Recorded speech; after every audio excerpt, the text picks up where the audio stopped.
Dans cet épisode de Mythbusters, c'est vous qui êtes aux commandes. L'équipe tire au sort des mythes que vous avez envoyés et les met à l'épreuve. Vous vous êtes demandé si les techniques de tir qu'on voit au cinéma sont aussi efficaces que spectaculaires. Bien joué, gangster. Nous testerons ensuite un mythe balistique envoyé par des militaires.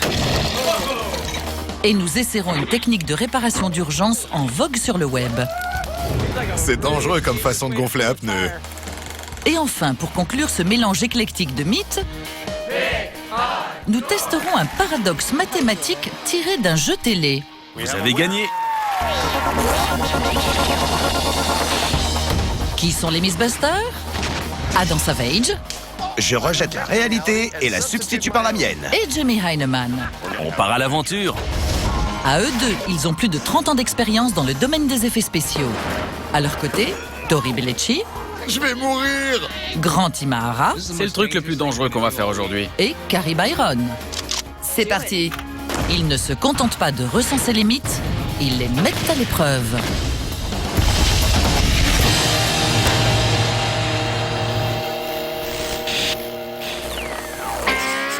Approchez, mesdames et messieurs, pour un festival de requêtes de téléspectateurs. C'est quoi? C'est la roue de la fortune des mythes. Dans chaque boîte, il y a une proposition de mythe de la part d'un téléspectateur. Fais-la tourner.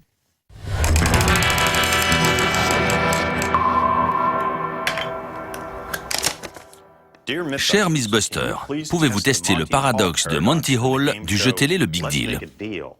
C'est génial! Je sais que t'es amateur de jeux télé, mais laisse-moi te rappeler le principe. Monty Hall offre aux participants le choix entre 3 portes, dont l'une cache un prix. Disons que le participant choisit la porte B. Avant de l'ouvrir, Monty ouvre la porte A en lui montrant qu'il n'y a rien derrière. Il laisse ensuite aux participants la possibilité de changer de porte et de choisir la porte C au lieu de la porte B. La question est, faut-il changer? C'est intéressant pour 2 raisons.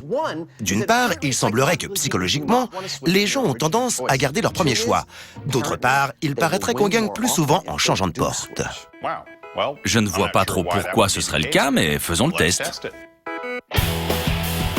Il est rare qu'un paradoxe mathématique soit baptisé du nom d'un présentateur télé. Mais ce problème contre-intuitif a rendu perplexes les mathématiciens pendant des années. Après qu'une porte a été choisie, le présentateur ouvre une des 2 portes restantes et laisse la possibilité aux participants de confirmer son choix ou de choisir l'autre porte encore fermée. Du coup, le mythe comporte 2 parties. Les gens choisissent presque toujours de garder la porte initialement choisie et apparemment, il ferait mieux de changer. Comment veux-tu procéder? Il y a 2 aspects à cette situation, psychologique et statistique. Psychologiquement, les gens ne voudraient apparemment pas changer leur choix initial. Statistiquement, ils auraient plus de chances de gagner en changeant. Commençons par la partie psychologique. Très bien. Que la partie commence. Si on veut tester ça sur monsieur et madame tout le monde, il nous faut un groupe, disons, d'une 20aine de personnes. Une 20aine, ça me paraît bien. Comment tu vas leur présenter le problème? On pourrait le faire avec un jeu de cartes, par exemple. Je crains que ça manque d'éléments intrinsèques à la situation du participant et que ce soit susceptible d'influencer ses décisions. Je pensais plutôt à une vraie scène avec de vraies portes, un genre de jeu télé à la Mythbuster. C'est classe! Maintenant que les décors sont prêts, l'équipe met en place la simulation mathématique dans une salle de théâtre des environs. Mesdames et messieurs, la porte numéro 1. Ils peaufinent la mise en scène du faux jeu télé, sans oublier bien sûr la tenue extravagante du présentateur. Tu devrais peut-être essayer la porte numéro 3.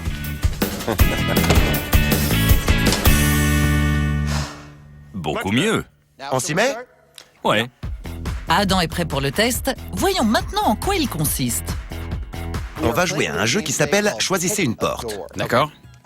Vous allez commencer par me dire quelle porte vous choisissez.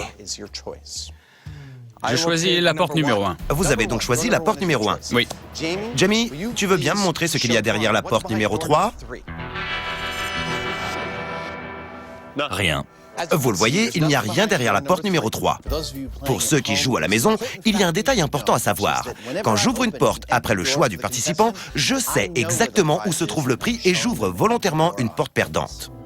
Votre prix est soit derrière la porte numéro 1, celle que vous avez choisie, soit derrière la porte numéro 2. Je vous donne une dernière chance. Vous pouvez changer d'avis et choisir la porte numéro 2 ou alors maintenir votre choix initial. En ce qui concerne la première partie du mythe, voici le moment de vérité. Va-t-il confirmer son choix ou changer d'avis?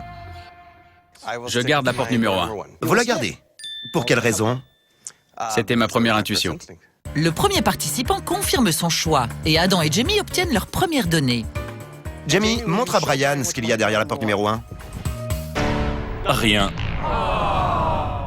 Désolé, il n'y a rien derrière la porte numéro 1. Merci d'avoir participé et bonne fin de journée. Merci. Ignorant tout des résultats du premier test, la participante suivante monte sur scène. Comment allez-vous? Après avoir choisi sa porte, Vous choisissez quelle porte? La une. Jamie ouvre une porte sans prix et Adam passe à la phase intéressante du test. Vous pouvez changer et choisir la porte 3 ou garder votre choix initial. Que faites-vous? Vous changez ou vous gardez? Je garde, Vous gardez. Pourquoi ça? parce que la porte est rose. Ok. Cette fois, ce choix se révèle payant. Vous avez gagné. C'est gagné! Félicitations! Mais n'oubliez pas, pour la première partie du mythe, le résultat importe peu. Nous testons la psychologie impliquée dans la prise de décision. Les participants ont-ils vraiment tendance à garder leur choix initial? Rien. Je vous offre une dernière chance de choisir la porte numéro 3 ou de confirmer votre choix initial. Je garde la porte 1. Vous confirmez? Oui. Pourquoi? Instinctivement. Votre instinct. Ça fait 3 sur 3. Je suis désolé. Alors que le mythe continue de se vérifier à la perfection, Je garde la porte numéro 1. les choses deviennent intéressantes. Je garde la numéro 2. Vous gardez la numéro 2. Pour une raison particulière? C'était mon premier choix. Car il n'y a pas que le résultat qui semble se confirmer. Je garde la 2. Je garde la 3. Je confirme mon premier choix. Vous confirmez? Mais également les motivations du choix des participants. Je garde ma porte. Vous la gardez. Pour quelle raison? J'ai une chance sur 2. La perception commune est qu'avec 2 portes fermées, il y a une chance sur 2 de gagner et qu'il n'y a aucun avantage à changer de porte. Je vais suivre mon instinct. Je garde la porte 2. Étonnamment, tous les participants font le même choix. Je vais garder la 3. La première partie du mythe semble se confirmer. C'est génial. Il n'y en a pas un seul qui a choisi de changer de porte. Je sais. C'est vraiment cool. J'aurais jamais imaginé ça. Je garde la porte 1. Pour analyser correctement les résultats, Je la garde. Adam et Jamie mettent fin à la partie. Formidable! Félicitations! Merci. Très bien joué, merci beaucoup. Et retournent à l'atelier.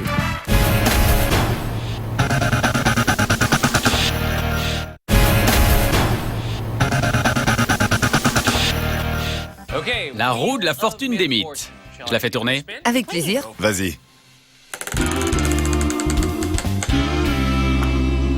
Qu'est-ce que ça dit? Cette lettre vient d'un soldat américain. Il écrit « Cher Miss Buster, si une grenade atterrit près de vous, est-ce une bonne idée de se jeter au sol parce que les éclats se dispersent en remontant ?» Je vois, si les éclats sont éjectés vers le haut, il y a peut-être une zone sûre près du sol. Soulevée par un membre de l'armée, cette question de balistique est très intéressante. La trajectoire des éclats d'une grenade est-elle vraiment dirigée vers le haut? Est-il possible de limiter les dégâts en se jetant à terre? Avec une grenade, il y a 2 choses qui peuvent être mortelles, l'onde de choc et les éclats. Voilà ce qu'on va faire. Allons sur le champ de tir, faisons sauter quelques grenades et voyons à quelle distance l'onde de choc n'est plus mortelle. Ouais. On saura qu'à cette distance, on est en sécurité et que le seul danger qui reste, ce sont les éclats. On va donc monter un dispositif pour voir où finissent ces fragments. Pour commencer, l'équipe se rend sur son site préféré. Nous sommes au camp de tir du comté d'Alameda pour tester le mythe selon lequel, en cas d'explosion de grenade, si on se couche bien à plat sur le sol, on évite les éclats. Mais avant de penser aux éclats, on doit déterminer le périmètre à l'intérieur duquel l'onde de choc est mortelle, éclat ou pas. Pour ce faire, on va utiliser nos disques de rupture réglés pour une pression de 5 kg par centimètre carré, c'est-à-dire au-delà du seuil mortel. On a 10 disques de rupture à des distances allant de 30 cm à 3 mètres de l'explosion. Ça enregistrera la létalité de l'onde de choc de la grenade. On a déjà utilisé ces disques par le passé dans 2 autres épisodes de Miss Buster.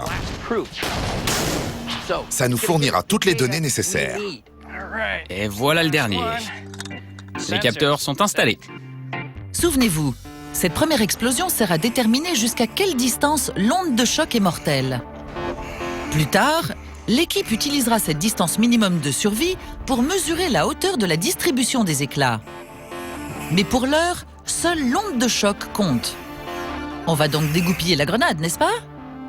Eh bien, non. Retirer la goupille d'une grenade peut s'avérer dangereux. Alors, JD la préparait de manière à la faire exploser à distance. Pendant que l'équipe se met à l'abri, le sergent J.D. Nelson prépare une grenade démilitarisée en la remplissant de l'équivalent en explosif d'une charge primaire et d'un détonateur à distance. Autrement dit, c'est l'heure du feu d'artifice. Bon, vous êtes prêts? On y va. 3, 2, 1, feu! C'était génial! C'était puissant. Allons voir. Il vérifie combien de disques se sont rompus et surtout, jusqu'à quelle distance. 1, 2, 3, 4, 5. Bon, dans un rayon d'1,50 m, l'onde de choc est mortelle. On a fait exploser notre grenade et on a de bons résultats. Le disque placé à 1,50 m est rompu, mais pas le disque à 1,80 m. On en déduit qu'à 1,50 m, l'onde de choc est mortelle, mais à 1,80 m, on peut survivre. On va donc installer nos panneaux à éclats juste au-delà de la distance létale pour voir comment sont projetés les fragments. Bon, allons chercher les panneaux. D'accord. Il est temps de sortir les panneaux à éclats. Le but de ce test est de déterminer jusqu'à quelle hauteur les éclats sont projetés. Bon, juste au-delà d'1,50 m. S'il y a une zone près du sol qui est épargnée par les impacts, le mythe sera confirmé. D'après ce qu'il a déjà vu, Grant est optimiste. Si on regarde les images à grande vitesse, le mythe semble bien parti. On voit l'onde de choc se propager, et si vous êtes à plus d'1,50 m, vous êtes à l'abri. Ce qui nous intéresse maintenant, ce sont les éclats. Ces petits morceaux brillants qu'on voit être éjectés vers le haut. On veut savoir ce qui se passe quand on est près du sol et la quantité d'éclats qui peut nous toucher.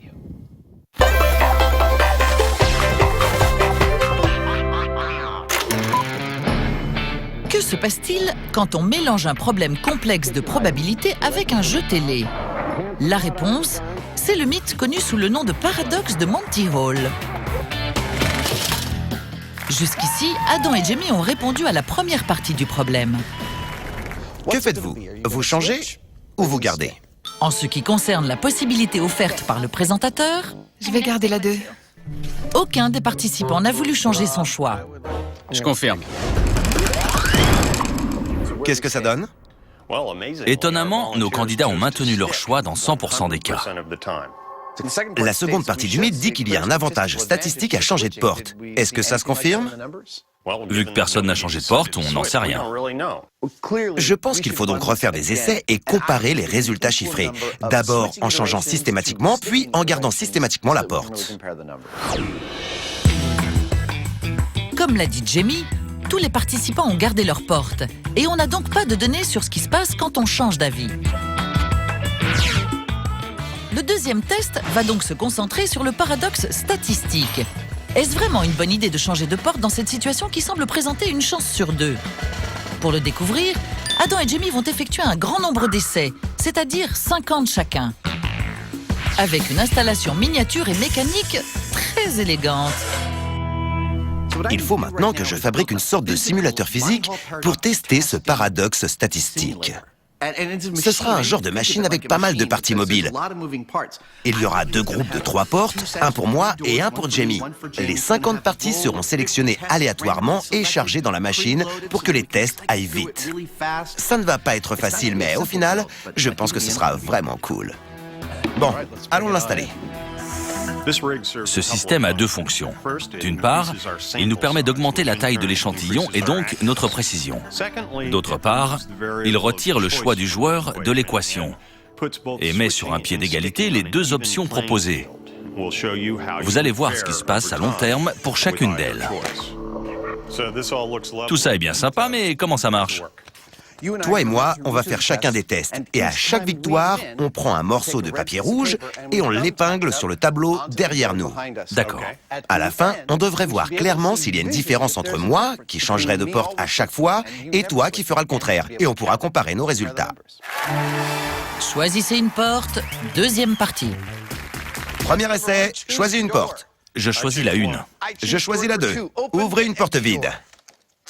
Je garde et je perds. Je change et je gagne. Contrairement au test précédent, Je choisis la 1. Je choisis la 3. Adam et Jamie ne se concentrent que sur le résultat final. Je garde et je perds. Je change et je gagne. Les règles sont les mêmes, Troisième essai. sauf que la variable du choix est éliminée. Je garde. Jamie garde toujours Perdu. et Adam change systématiquement. Je change et c'est gagné. C'est dingue, j'arrête pas de gagner. Le grand nombre d'essais signifie qu'avec le temps, Je garde et je perds. le résultat va finir par refléter les chances réelles associées à chacune des deux options. Je garde et je gagne. Les résultats sur le tableau ne tardent pas à donner une image assez claire de la situation. Je choisis la 2. Le paradoxe de Monty Hall est intéressant parce qu'en apparence, il est très simple. Je change et je gagne. Dans la dernière phase du jeu, on a 2 options. On sait que l'une d'elles nous fait gagner et l'autre pas. Notre instinct nous dit donc qu'il y a une chance sur 2 de gagner. Et pourtant, c'est faux. C'est là que le paradoxe entre en jeu. Je change et je gagne. 7 à la suite, prends ça. On pourrait faire des démonstrations mathématiques, parler de statistiques et de théorie des jeux jusqu'à plus soif. Mais le seul moyen simple de clairement faire parler les chiffres, c'est de tenter l'expérience. Et nos résultats sont sans appel. Changer de porte est beaucoup plus avantageux que de garder son choix initial. Le phénomène est très intéressant.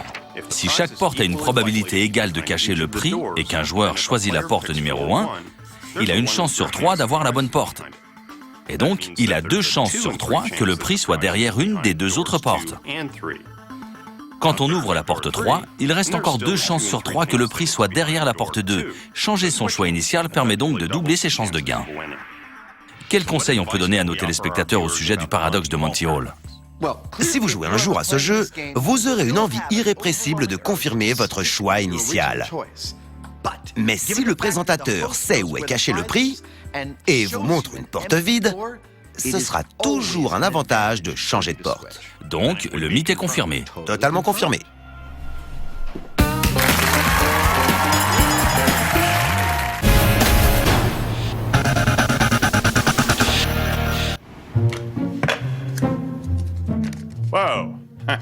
Regardez ça. C'est quoi? Fais-moi voir. Ah, je connais cette photo. Ce type voulait apparemment se construire une maison. Alors il s'est pointé au magasin avec sa petite voiture, il l'a chargée de plusieurs centaines de kilos de matériaux de construction attachés avec une corde et il a tenté de rentrer chez lui. On pourrait trouver la même voiture, installer le même chargement et voir ce qui se passe. Bonne idée, c'est parti. Il va falloir trouver les mêmes matériaux de construction et une voiture à laquelle personne ne tient. Je pense que ça va faire l'affaire. L'idée est simple. On a 1400 kilos de bois et de béton, une voiture et assez de cordes pour attacher le tout.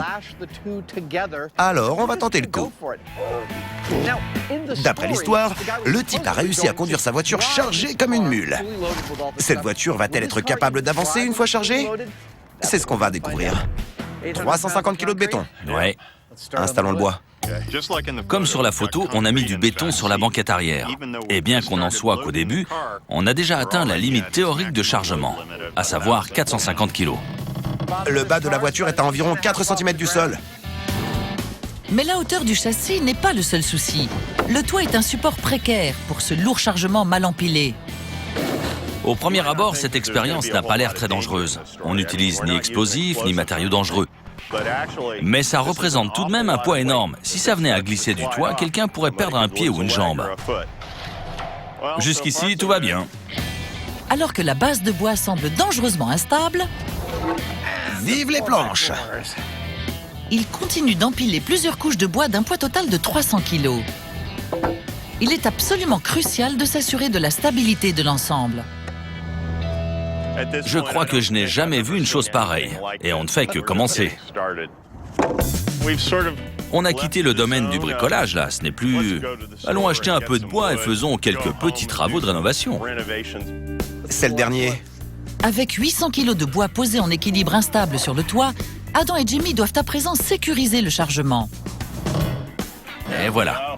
Mais sécurisé ou pas, ce chargement n'est-il pas excessif? Elle a du mal. Content que ce ne soit pas ma voiture. Ouais, moi aussi. Comme pour la voiture sur la photo, l'équipe est consciente qu'il y a un risque non négligeable d'effondrement. Alors qu'on ajoute les 700 derniers kilos, triplant ainsi la limite théorique de chargement pour cette voiture, Jamie semble peu confiant. À présent, mon principal souci, c'est de savoir si elle va pouvoir bouger.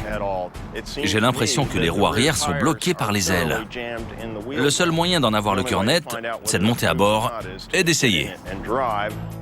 Mais avant cela, on ajoute un élément crucial pour la sécurité.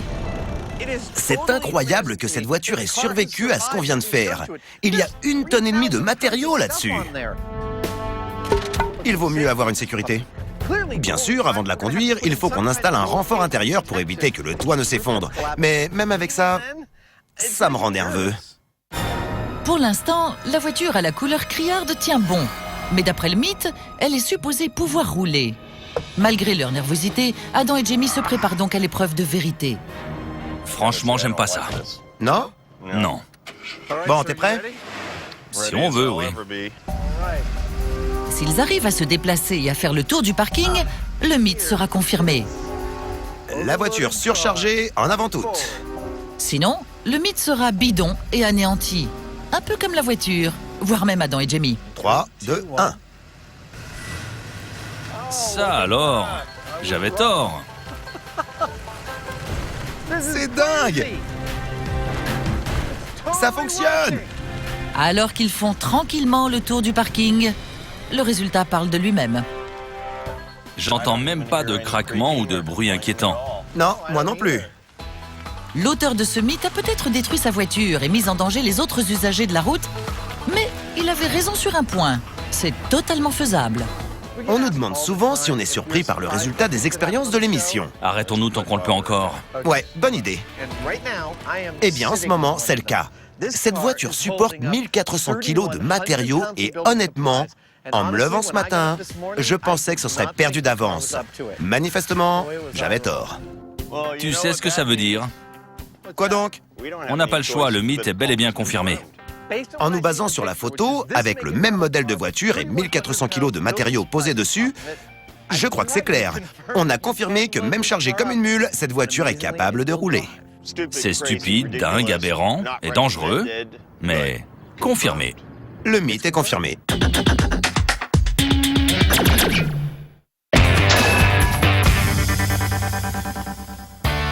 Grant, Carrie et Tori sont de retour sur le champ de tir. Ils testent le mythe selon lequel les éclats d'une grenade seraient éjectés vers le haut, créant donc une zone sûre près du sol. Voilà ce qu'on a appris jusqu'à présent. Quand une grenade explose, l'onde de choc est mortelle dans un rayon d'environ 1,50 m. Mais d'après les images au ralenti, il semblerait que les éclats partent vers le haut, épargnant le sol. On va le vérifier grâce à nos panneaux à éclats. Autour de moi se trouvent les panneaux à éclat. La partie blanche représente une personne debout et la partie rouge représente une personne couchée au sol. Allez, hop! Se coucher par terre peut être avantageux pour deux raisons. D'une part, on minimise la surface exposée aux éclats. Et d'autre part, les éclats semblent être éjectés vers le haut. On va donc ajouter un toit au-dessus de nos panneaux à fragments. Pour bien faire les choses, on va utiliser deux modèles de grenades différents. On a une grenade du milieu du siècle passé dite ananas et une grenade plus moderne. Elles n'ont pas l'air bien dangereuses, mais n'oubliez pas qu'elles vont projeter des éclats à 6000 mètres secondes. Et on peut visualiser ces futurs éclats en observant à l'intérieur de la grenade. Chacune de ces alvéoles sera un projectile létal. Tout d'abord, JD installe la grenade ananas aux rainures caractéristiques et l'équipe se met à l'abri. C'est parti. Le détonateur à distance est installé. Il est temps de découvrir si on peut éviter les éclats en se jetant au sol. 3, 2, 1.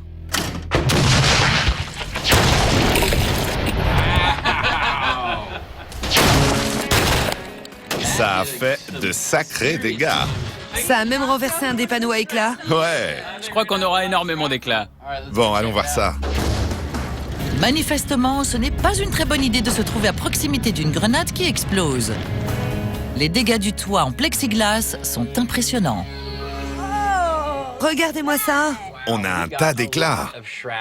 Est-ce qu'il y en a près du sol? Ouais. On dirait bien que ce mythe est bidon. On n'en sort pas indemne en se couchant. La répartition des éclats est très claire, surtout quand on regarde là où ils sont ressortis derrière les panneaux. Il y a beaucoup plus d'impact dans la partie supérieure. Mais le bas du panneau n'est pas épargné pour autant. Ce mythe est donc bidon. Passons maintenant à la grenade moderne pour voir s'il y a une différence. C'est parti. L'équipe remplace tous les panneaux à éclats et JD prépare la grenade moderne pour le test. Bon, testons la grenade moderne. On y va. Ça charge. 3, 2, 1. C'était bien plus violent que la première. Allons voir les panneaux. Ce qu'ils découvrent enterre définitivement le mythe. Regardez-moi ça. La grenade moderne provoque encore plus d'impact dans la zone située près du sol. Même en jetant par terre, on sera touché par des éclats.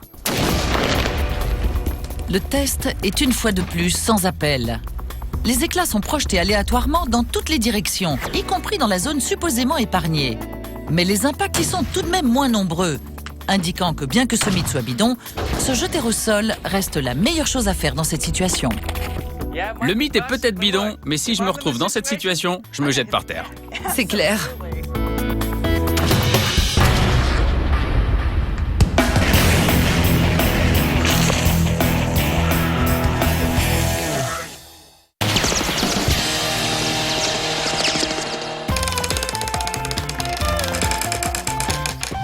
Voyons voir.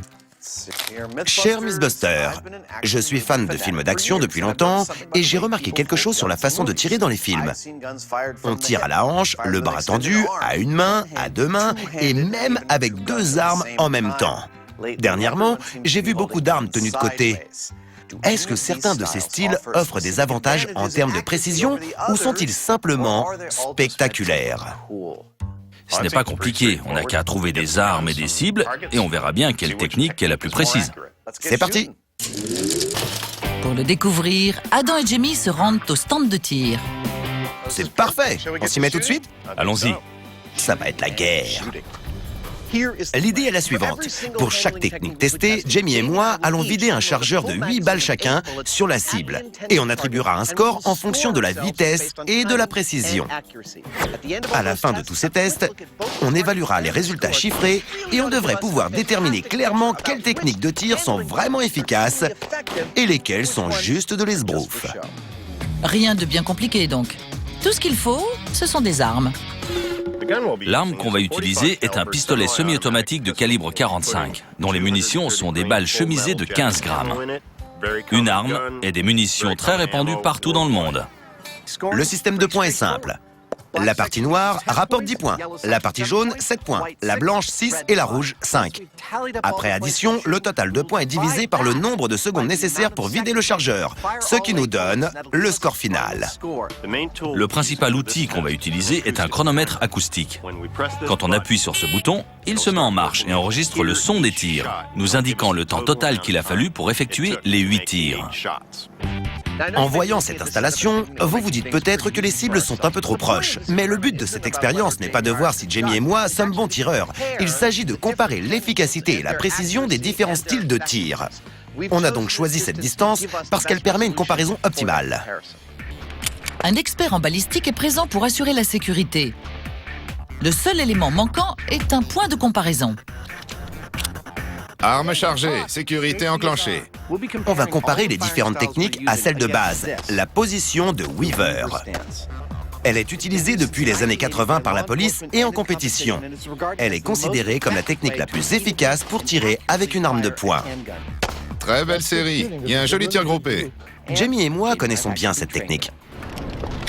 La position de Weaver a deux avantages. Le premier, c'est le confort et la stabilité. On utilise les deux mains et on peut tenir le pistolet bien fermement. Le deuxième, c'est sa précision. Cette position permet d'utiliser le système de visée, ce qui me semble être un bon point. Une fois la série de tirs effectuée, les scores seront collectés. Si l'une des 5 techniques hollywoodiennes testées s'approche du score moyen de Adam et de Jamie, à savoir 7,3, on pourra la considérer comme une technique efficace. Parfait, on a notre score de référence. On peut commencer. La première technique, popularisée par Humphrey Bogart dans les films de gangsters des années 30 et 40, le tir à la hanche. Jamie tire super bien de la hanche. Prêt? Sécurité retirée. C'est parti! Jamie tire ses 8 balles, mais Adam semble avoir vu juste. Jamie n'a pas réussi à atteindre la cible. On n'a aucune idée de l'endroit où part le tir.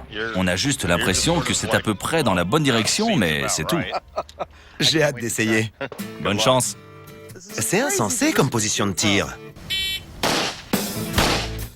Après quelques tirs éparpillés sur la cible, Adam fait à peine mieux que Jamie. Mais cette position classique n'est clairement pas optimale.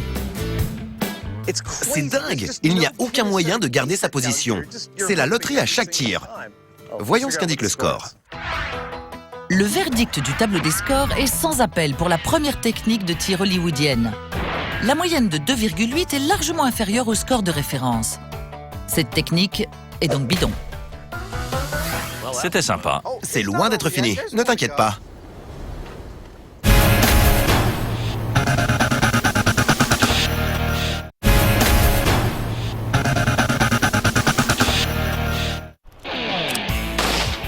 Jamie et Adam ont déjà prouvé que lorsqu'il s'agit de tirer avec une arme de poing, le tir à la hanche peut paraître relativement esthétique, mais il est loin d'être efficace. C'est dingue! Il n'y a aucun moyen de garder sa position. C'est la loterie à chaque tir. La position suivante est le bras tendu à hauteur d'épaule. Très populaire dans les films d'action des années 80, elle reste un grand classique utilisé depuis longtemps. Avant même le comptage des points de la série de tirs de Jamie, il apparaît clairement que cette position est efficace, Joli tir, cow-boy! comme le confirme Adam. C'est parti, Adam. Bras tendu. Cette position est plus stable que le tir à la hanche.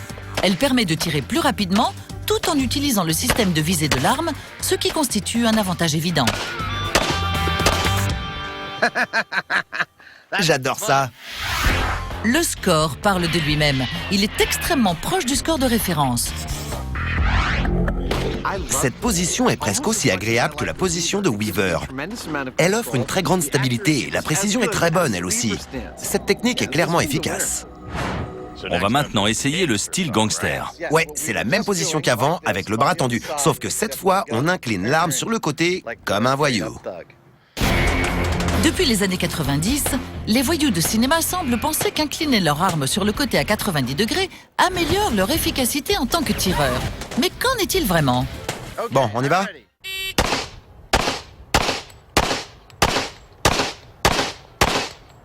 Je l'ai touché au moins. Malgré le bras tendu qui a permis à Adam de tirer ses balles rapidement, le score est très mauvais. Le score final est de 1,0. Voyons comment s'en sort Jamie. Monsieur Heinemann façon gangster. Étonnamment à l'aise dans la position du gangster, Jamie bat le score de Adam. Le score final est de 1,6. Bien joué, gangster. Mais quand on fait le total dans le tableau des scores, on s'aperçoit que cette position bizarre est franchement catastrophique. Pour être tout à fait honnête, la position du gangster était celle que j'avais le plus hâte de tester. Mais après avoir essayé, c'est de loin la plus ridicule de toutes. On ne voit pas où partent les balles, on n'a aucun point de référence, on ne voit pas le bon côté du pistolet, on ignore volontairement le système de visée. Oubliez cette technique, elle ne vaut rien du tout.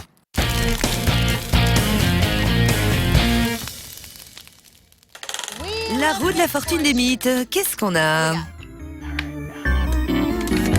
Cher Miss Buster, est-il vraiment possible de regonfler un pneu avec du liquide d'allumage? Sur le web, on trouve un tas de vidéos de ce genre. Les gens mettent un liquide inflammable dans le pneu dégonflé, ils l'allument et ça fait pouf. Le pneu est remis en place, il est gonflé et le reste. Ça me paraît simple, il nous faut juste un pneu et du liquide d'allumage. Ça pourrait être vraiment dangereux. Ou explosif.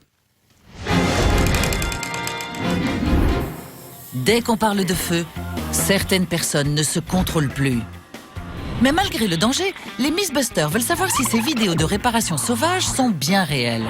Peut-on vraiment regonfler un pneu avec un briquet? Imaginez-vous dans un endroit désert, avec un pneu à plat et pas de roue de secours. Voilà de quoi il s'agit avec ce mythe. Remettre un pneu en place et le regonfler quand on n'a rien d'autre que du liquide d'allumage et un briquet. Dans la vidéo trouvée sur le web, un homme fait gicler du liquide d'allumage dans le pneu dégonflé. Il l'allume et le pneu se remet en place instantanément en se regonflant. Voilà ce qu'on va tester aujourd'hui. On va d'abord essayer avec un pneu classique. Et si ça marche pas, on passera au pneu de camion, vu qu'il est plus épais. Pour commencer, Carrie va s'attaquer au pneu classique. Mais avant cela, elle se fait belle pour son rendez-vous de tous les dangers. Bonne chance, Carrie. Voilà le liquide, voilà le briquet. Tâche de ne pas te faire exploser. Comme dans la vidéo, le pneu est dégonflé et sorti de sa jante. Et comme dans la vidéo, Carrie injecte un liquide inflammable dans le pneu avant de l'allumer. On a juste un pneu en feu. Mais c'est une grosse déception. Il se gonfle pas. Non, Bon, dans la vidéo, il fait pouf. essayons encore une fois. Deuxième essai. Cette fois, Tori appuie avec son pied sur le pneu pour faire rentrer de l'air dans le mélange. Si on arrive à faire entrer de l'air, le liquide d'allumage brûlera mieux. Ça a marché à la perfection. Sauf que le pneu continue de gonfler et de brûler. Le risque d'explosion est loin d'être négligeable. Il va exploser. On devrait peut-être tous reculer de quelques pas. Ok, C'est la première fois de ma vie que j'ai aussi peur en gonflant un pneu. C'est dangereux comme façon de gonfler un pneu. On a mis le liquide d'allumage dans le pneu. L'air s'est bien mélangé, car il a allumé et le pneu s'est instantanément regonflé comme dans la vidéo. D'ailleurs, ça a tellement bien marché que le pneu a menacé d'exploser, nous forçant à nous enfuir en courant.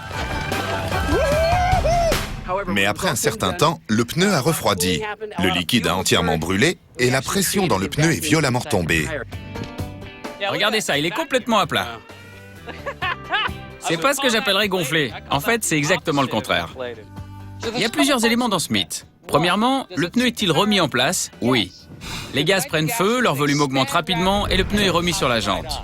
Deuxièmement, le pneu se gonfle-t-il? Oui. Le pneu se regonfle très vite et on dirait même qu'il va exploser. Et troisièmement, et c'est le plus important, le pneu reste-t-il gonflé? Non. Car quand les gaz refroidissent, ça crée un vide dans le pneu et celui-ci se ratatine sur sa jante. Le résultat est donc négatif. Mais l'équipe n'en a pas encore fini. À présent, on va tester un pneu de camion. La vidéo de référence montre la manipulation sur un pneu de camion. L'équipe va donc réessayer avec un pneu du même type. Une fois de plus, Carrie injecte du liquide d'allumage dans le pneu avant de l'allumer. Joli! Ça a marché. Mais est-ce vraiment le cas? Regardez-moi ça. Il n'a plus aucune pression. C'est une astuce sympa pour s'amuser, mais bon, c'est pas très utile pour dépanner. Pas vraiment. L'expansion initiale rapide des gaz lors de l'explosion remet le pneu sur la jante. Mais quand ces gaz refroidissent, on se retrouve à la case départ. La technique de remise en place et de regonflage d'un pneu à l'aide d'un liquide inflammable présenté dans la vidéo est dangereuse. Mais elle fonctionne. Le pneu est remis en place, mais il ne reste pas gonflé après ça. De l'air comprimé est indispensable pour regonfler un pneu correctement. Ce mythe est donc bidon.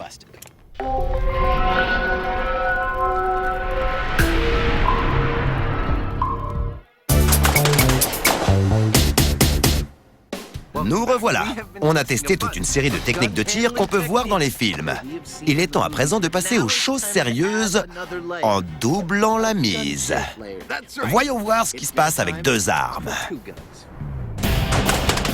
La technique suivante est celle à 2 pistolets à la Matrix. Mais est-ce qu'on double vraiment nos chances de mettre dans le mille? Jamie, t'as l'air d'un vrai tueur. Prêt? C'est parti. Il y a un facteur important à prendre en compte. Malgré le fait qu'on tire 2 fois plus de balles, le temps utilisé pour calculer le score final reste un paramètre tout à fait valable. Après tout, tirer 2 fois plus de balles prend 2 fois plus de temps. Beau boulot, hombre! Avant de calculer le score final, c'est au tour de Adam. Et malgré l'allure que lui donne cet attirail, Adam n'est pas confiant. Bang, bang, bang, bang, bang, bang, bang, bang, bang. Je fais un mauvais score et on n'en parle plus.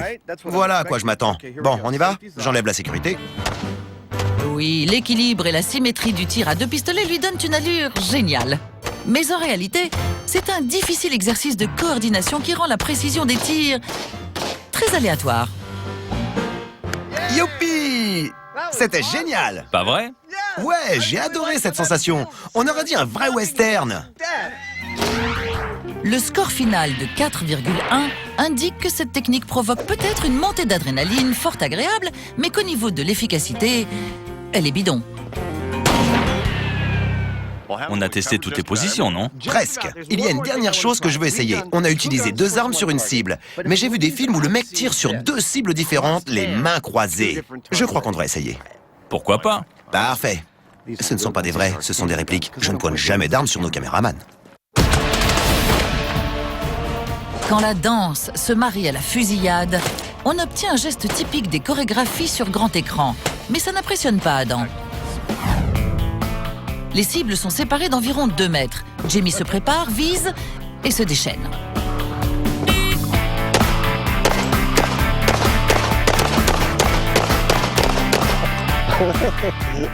Pendant un instant, on aurait dit une machine à popcorn. Je me suis dit qu'il fallait que je me lâche.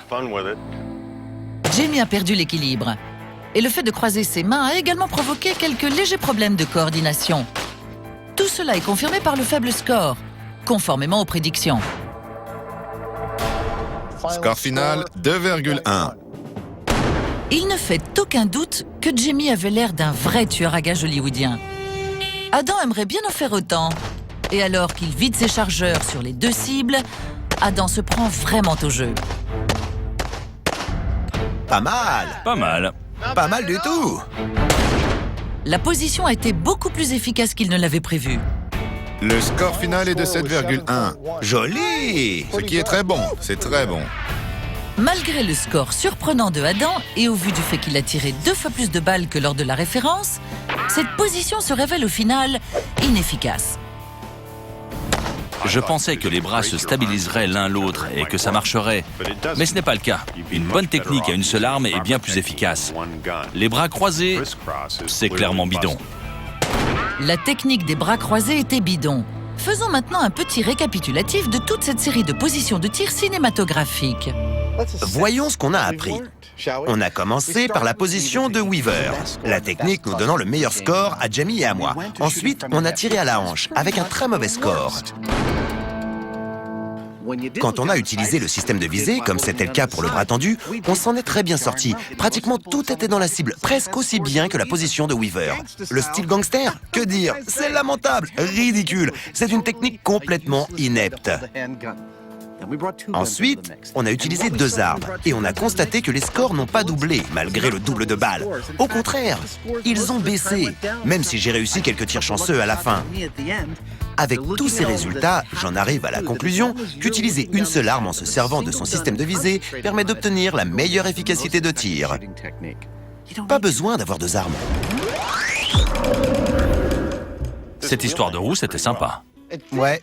Mais je me demande ce qu'on va faire des mythes qui n'ont pas été tirés au sort. Je propose qu'on la laisse en place. Je sens qu'on va la réutiliser. D'accord. Vous l'avez entendu? Envoyez-nous vos idées.